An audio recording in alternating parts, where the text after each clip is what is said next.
Bapak, Ibu, Saudara-saudari, adik-adik para sahabat Tuhan Yesus di Paroki Santo Yosef Medari dan di Stasi Santo Thomas Seyegan, juga para sahabat Tuhan Yesus dimanapun Anda berada. Berkah dalam, salam semangat, sehat selalu, tetap berbahagia dan tekun berbuat baik. Kembali marilah kita belajar ilmu sejati pada hari Sabtu tanggal 25 November tahun 2023, hari biasa pekan ke-33. Kita mengawali belajar ilmu sejati dengan berdoa dalam nama Bapa, Putra, dan Roh Kudus. Amin. Allah Bapa kami yang Maha Rahim, semoga kami semua dapat bertobat berkat sabda Yesus Putramu, penjelmaan belas kasih-Mu dan harapan hidup kami. Dengan pengantaran Tuhan kami Yesus Kristus Putramu, yang hidup dan berkuasa bersama Dikau dalam persatuan Roh Kudus, Allah sepanjang segala masa.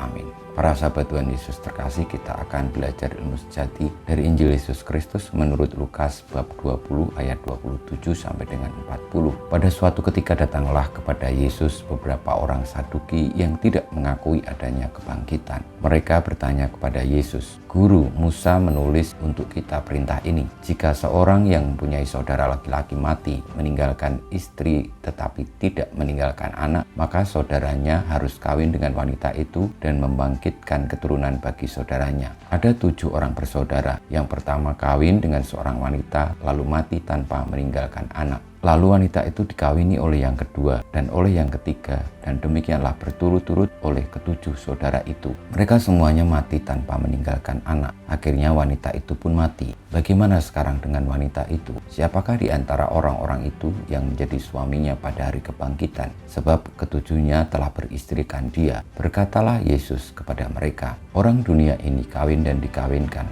tetapi orang yang dianggap layak mendapat bagian dalam dunia yang lain itu dan dalam kebangkitan dari antara orang mati tidak kawin dan tidak dikawinkan, sebab mereka tidak dapat mati lagi. Mereka sama dengan malaikat-malaikat dan menjadi anak-anak Allah, karena mereka telah dibangkitkan." Tentang bangkitnya orang-orang mati, Musa telah memberitahukannya dalam Nas tentang semak duri, di mana Tuhan disebut Allah Abraham, Allah Ishak, dan Allah Yakub. Ia bukanlah Allah orang mati, melainkan Allah orang hidup, karena di hadapan Dia semua orang hidup. Mendengar itu beberapa ahli Taurat berkata, "Guru, jawabmu itu tepat sekali." Maka mereka tidak berani lagi menanyakan apa-apa kepada Yesus. Demikianlah sabda Tuhan, terpujilah Kristus.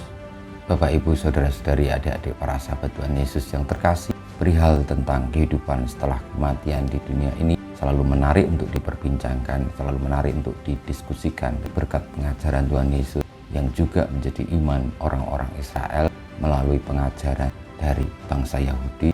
Kita semua mendapatkan pengajaran bahwa setelah hidup di dunia ini akan ada kehidupan yang lain, dan juga diartikan sebagai saat di mana manusia akan bangkit kembali karena telah menyelesaikan hidup di dunia yang sementara ini.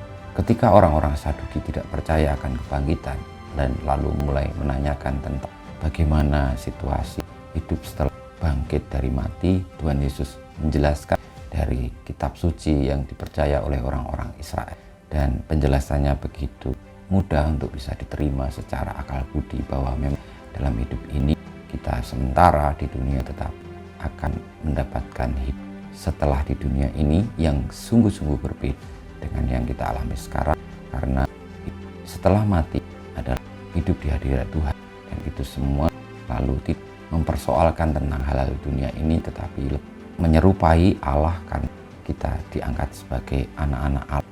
Maka saudara-saudari yang terkasih, marilah kita sungguh-sungguh percaya akan kebangkitan badan, kehidupan kekal, karena itu semua menjadi tanda kebaikan Allah, tanda keadilan Allah, bahwa Allah adalah Allah orang hidup, bukan orang mati. Sehingga meskipun kita sudah mati, tetapi ketika kita terarah kepada Allah dan menuju kepada Allah, maka akan hidup, dan kehidupan kita sungguh-sungguh sangat berbeda dengan kehidupan di dunia ini, dan akan menjadi anak-anaknya yang serupa dengan Allah. Kita mohon berkat Tuhan, kemuliaan kepada Bapa dan Putra dan Roh Kudus, seperti pada permulaan, sekarang, selalu, dan banyak segala abad. Amin. Ya Yesus, jadikan hati kami seperti hati-Mu, Tuhan, bersama-Mu dan bersama Roh-Mu. Kita semua hidup kita, perjuangan kita untuk senantiasa terarah kepada kehidupan kekal, kebangkitan badan, sebagaimana sabda Tuhan Yesus, senantiasa dibimbing, dilindungi, diberkati Allah yang Maha Kuasa, Bapa, Putra, dan Roh Kudus. Amin.